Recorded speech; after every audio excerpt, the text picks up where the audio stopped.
नमस्कार। देश प्रदेश के इस खास सेगमेंट में आपका बहुत बहुत स्वागत है। मैं हूं आपके साथ जया कौशिक त्रिवेदी। सबसे पहले बात करते हैं, शिवसेना ने अपने मुखपत्र सामना में जिस तरह से उत्तर प्रदेश में कानून व्यवस्था पर सवाल खड़े किए हैं इसके लिए उन्होंने कुख्यात अपराधी विकास दुबे और पुलिस हत्याकांड का जिक्र किया है। सामना ने अपने संपादकीय में कानपुर में विकास दुबे कांड का जिक्र करते हुए उत्तर प्रदेश के मुख्यमंत्री पर निशाना साधा। सामना में पूछा गया है कि 3 साल में 113 गुंडों को एनकाउंटर करने वाली सरकार से विकास दुबे जैसा शातिर अपराधी कैसे छूट गया। अब विकास दुबे नहीं मिल रहा है तो उसका घर ढाया जा रहा है, लेकिन शहीद पुलिसकर्मियों का क्या होगा? गुंडों से बचने के क्या लॉकडाउन में रहना पड़ेगा? सामना ने कटाक्ष किया है कि विकास दुबे कहीं दाऊद इब्राहिम ना बन जाए। आपको बता दें कि महाराष्ट्र के पालघर जिले में ग्रामीणों द्वारा 2 संतों की हत्या पर उत्तर प्रदेश के मुख्यमंत्री योगी आदित्यनाथ ने महाराष्ट्र की कानून व्यवस्था पर सवाल उठाए थे। कानपुर में 8 पुलिसकर्मियों की हत्या के आरोपी विकास दुबे को पकड़ने के लिए 40 थानों की फोर्स लगा दी गई। कानपुर में उसके और उसके रिश्तेदारों की 3 बड़ी कोठियों पर आज प्रशासन पहले ही बुलडोजर चला रहा है और इस बीच विकास के ऊपर सरकार ने 1 लाख रुपए का इनाम घोषित कर दिया है।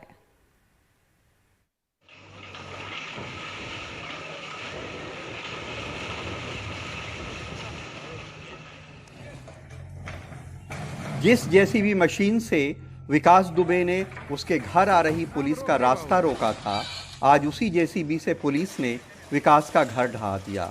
जेसीबी की चोटों ने सिर्फ विकास दुबे की कोठी ही नहीं ध्वस्त की, उसके अजेय होने का मिथक भी ध्वस्त कर दिया। और लोगों का कहना था कि इसने गरीब लोगों की ज़मीनों पर कब्जा कर रखा था और उस ज़मीन पर ये मकान बनाया था और ये मकान जो है इसने अपनी आपराधिक गतिविधियों का अड्डा बना रखा था। यहाँ पर आपराधिक गतिविधियाँ होती थी, हथियार जमा होते थे, नीचे बंकर बना रखा था।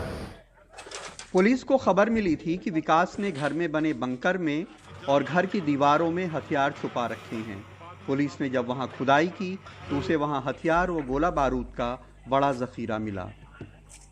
देखिए, कल ये सूचना प्राप्त हुई थी कि विकास दुबे के घर पर अवैध शस्त्र और भारी मात्रा में विस्फोटक इन्होंने छुपा कर रखे हैं और वहाँ तहखाने हैं, और अगर समय पर वहाँ तलाशी ले ली जाए तो भारी बरामदगी हो सकती है। इस इनपुट पे पुलिस की फोर्स वहाँ पहुँची थी और उसके घर को जो बंकर बने हुए थे और जो जहाँ दीवारों के अंदर उसे बताया जा रहा था कि यहाँ छिपा कर रखा गया है, वहाँ से हम लोगों को 6 तमंचे मिले हैं, अवैध शस्त्र मिले हैं, 25 कारतूस मिले हैं, लगभग 2 किलो विस्फोटक मिला है और भारी मात्रा में कील और रिपिट्स मिले हैं जिनसे वो बम बनाता था।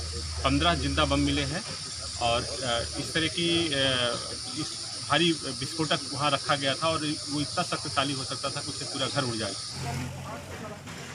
पुलिस ने सिर्फ विकास के ही 2 घर नहीं तोड़े, उसके मामा का वो घर भी जमींदोज कर दिया जिसमें उन लोगों ने डेप्यूटी एसपी देवेंद्र मिश्रा को शहीद कर दिया था। देवेंद्र मिश्रा को शायद ये भी एक श्रद्धांजलि थी। इसके पास से पुलिस की लूटी हुई ग्लॉक पिस्टल 9mm की बरामद हुई है और इसने भी पुलिस के ऊपर गोलियां चलाई थी और इसी के घर में खींच करके हमारे क्षेत्राधिकारी जो सीओ साहब थे उनकी नृशंस हत्या की गई। कांग्रेस महासचिव प्रियंका गांधी ने आज विकास दुबे कांड और यूपी की कानून व्यवस्था पे यूपी के नेताओं से डिजिटल मीटिंग की और उन्हें कानपुर में घायल हुए सिपाहियों को देखने भेजा। बेखौफ अपराधी जिस निडरता के साथ लगातार अपराध को करते जा रहे हैं, कहीं ना कहीं पूर्व के और वर्तमान की सरकारों का पूरा संरक्षण उन्हें प्राप्त रहा है। विकास दुबे के भाई के घर लखनऊ में छापा मारकर पुलिस 2 एम्बेसडर कारें और 1 बाइक पहले ही जब्त कर चुकी है। इनमें से एक कार एम परिवहन साइट पे सरकार के नाम है। आज पुलिस ने विकास और विकास के भाई के घरों के कागजात भी जांचे, जिन्हें पुलिस फर्जी बता रही है। बसपा में रहे 15 साल, 5 साल भाजपा में रहे और सपा में 5 साल थे। जब जिला पंचायत हैं। कौन नेता थे जो सबसे ज़्यादा इनको मानते थे? सब नेता चाहत हुई तो जो पार्टी में जो पार्टी में नहीं है वही नेता तो चाहिए। अगर ये काम 1990 में हुआ होता, जब बताते हैं कि उसने अपराध की जिंदगी शुरू की, या पिछले 30 सालों में अगर उसे सियासी संरक्षण नहीं मिला होता तो आज ये करने की नौबत नहीं आती जिसकी नौबत आज आई है। कानपुर में साहिब आलम और अरुण अग्रवाल के साथ लखनऊ से कमाल खान, एनडीटीवी इंडिया। पुलिस पर हमले के दौरान बिठूर थाने के एसएचओ कौशलेंद्र प्रताप भी घायल हो गए। उनके मुताबिक घटना की रात को चौबेपुर थाने के एसओ का फोन आया था कि एक दबिश में चलना है। सभी लोग रात करीब 12:30 बजे निकले और करीब 1 बजे वहां पर पहुंचे। विकास दुबे के घर से करीब 150 मीटर दूर गाड़ी पार्क की और पैदल उसके घर की ओर गए। घर के सामने जेसीबी लगी हुई थी। हमने जैसे ही जेसीबी पार की, हमारे ऊपर चारों तरफ से ताबड़तोड़ गोलियां चलने लगी। जैसे ही उसके घर के नज़दीक पहुंचे हैं तभी अचानक क्या हुआ, हमारे ऊपर जो है ताबड़तोड़ चारों तरफ से फायरिंग होने लगी। चूँकि अचानक होती हुई फायरिंग से हम लोग अपने आप को बचाने के लिए एकदम से जो है जगह जगह पे जो है आड़ लेने लगे और छिपने लगे। और जो ही हम लोगों ने अपने आप को थोड़ा सा सुरक्षित महसूस किया और फिर फायरिंग की, लेकिन चूँकि टारगेट जो है हमें नज़र नहीं आ रहे थे, क्योंकि हम लोग नीचे की तरफ थे और वो लोग ऊपर की तरफ थे। और पहले ही राउंड में जो उन लोगों ने फायरिंग की थी उसमें हम लोगों के मैक्सिमम लोग जो है इंजर्ड हो चुके थे। बस यही घटनाक्रम है। बड़ी मुश्किल से फिर मैंने जो है 2 लोगों को, मेरे साथ जो 2 लोग थे, एक अजय सेंगर, अजय कश्यप, इनको गोली लग जाने के कारण फिर मुझे इन लोगों को निकालने की जिम्मेदारी मुझे ज़्यादा लगी। तो मैंने इन लोगों को निकालने का प्रयास किया और अल्टीमेटली मैं अपने प्रयास में सक्सेस हुआ। लेकिन हमारी टीम जो है वो एकदम शांत बैठ गई थी। शायद इसी वजह से जो है के साथ ही इस तरह की कैजुअल्टी हो गई। दूसरा ये कैजुअल्टी के सबसे कारण एक ये भी रहा कि वहाँ पे हम लोग टारगेट को बिल्कुल देख नहीं पा रहे थे और टारगेट हमको ऊपर से अच्छे से देख पा रहा था। हमारे ज़रा सी मूवमेंट पे वो हमारे ऊपर फायर कर दे रहा था, जो कि शायद हमें गोली लग जा रही थी। और अब उत्तर प्रदेश से दूसरी खबर का रुख करते हैं। यहाँ पर कोरोना के कहर के चलते ये पहला मौका है जब मथुरा में गुरु पूर्णिमा पर लगने वाला मशहूर मुड़िया मेला का आयोजन नहीं हो सका। गोवर्धन का मुड़िया मेला एक तरह से मिनी कुंभ के नाम से भी मशहूर है। इस आयोजन पर देश के कोने कोने से श्रद्धालु अपने आराध्य गिरिराज की 21 किलोमीटर की लंबी परिक्रमा करने के लिए आते हैं। बताया जाता है कि करीब 450 साल से इस मेले का परंपरागत तरीके से हर बार आयोजन किया जाता है, लेकिन इस बार कोविड के चक्कर में, महामारी के चलते इतिहास में पहली बार है कि इस मेले का आयोजन मुमकिन नहीं हो पाया।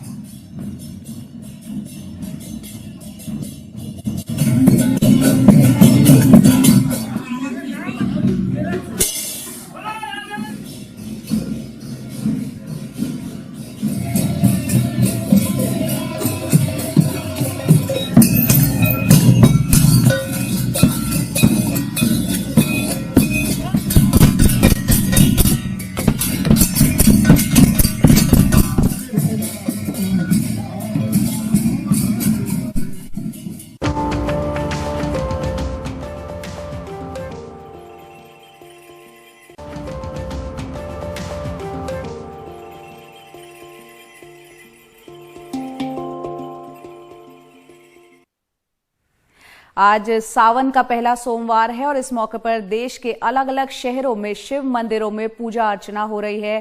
कोरोना के संक्रमण के मद्देनजर सभी एहतियाती कदम उठाकर मंदिरों में श्रद्धालुओं को प्रवेश कराया जा रहा है। वाराणसी, उज्जैन, गोरखपुर, दिल्ली, गाजियाबाद, अमृतसर समेत देश के कई शहरों के शिव मंदिरों में आज श्रद्धालु जुटे हैं।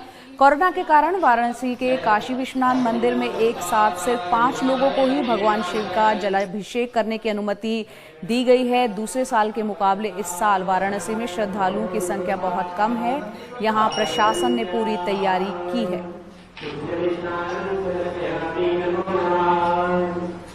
आज सावन का पहला सोमवार है और बाबा भोले की नगरी में हर साल हर तरफ सिर्फ हर हर बम बम के नारे नजर आते हैं, लेकिन ये कोरोना महामारी के काल का सावन है। आपको दिखाने की कोशिश करेंगे कि किस तरीके से जो है वो, अगर आप देखिए तो यहाँ पर जो है सुरक्षा के सारे इंतज़ाम हैं। बहुत से बैरिकेटिंग और गोले यहाँ किए गए हैं बाबा विश्वनाथ के लिए, लेकिन जो बैरिकेटिंग बनाए गए हैं लोगों के लिए, प्रशासन ने अपनी तरीके से पूरी मुस्तैदी कर रखी है, पूरी इंतजाम जरूर कर रखा है, लेकिन लोग नहीं हैं।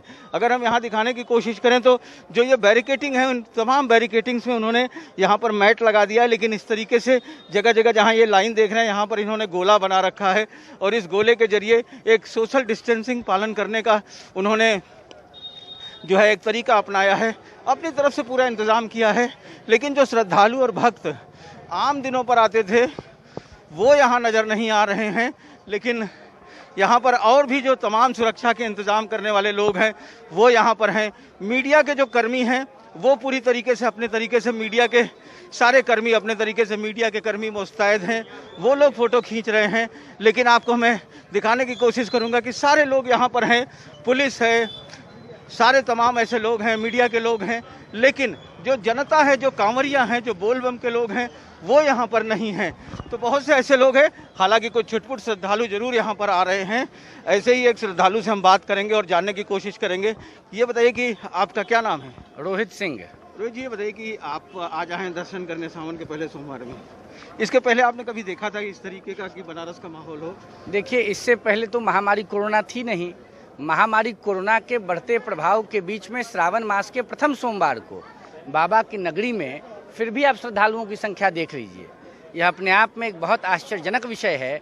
जहां लोग मास्क लगाकर घरों में कंबल के अंदर पैक हो गए हैं, वहीं श्रावण के प्रथम सोमवार को बाबा के दर्शनार्थ लोग लाइन में लग चुके हैं।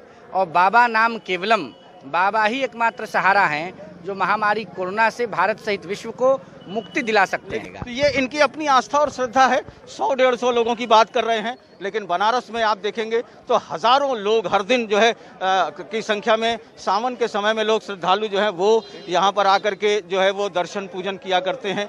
और लेकिन आज जो है कोरोना के समय में यही बात जो है वो उसमें भी नज़र आ रही है कि भीड़ नहीं है, नदियों में भी उस तरीके की भीड़ नहीं है। जो कांवर के बेचने वाले लोग थे, जो उनकी जो सामान की बिक्री थी वो भी उस तरीके की नहीं हो पाई है। तो आप कह सकते हैं कि अभी इस पहले सोमवार में फिलहाल सावन के सोमवार में कोरोना का असर देखने को मिल रहा है। वाराणसी से अनुज के साथ अजय सिंह, एनडीटीवी इंडिया। और वाराणसी के बाद अब आपको लिए चलते हैं झारखंड, जहां कोरोना की वजह से इस बार सावन में यहां के मशहूर देवघर के बाबा बैद्यनाथ के मंदिर में श्रद्धालु नहीं जा सकेंगे।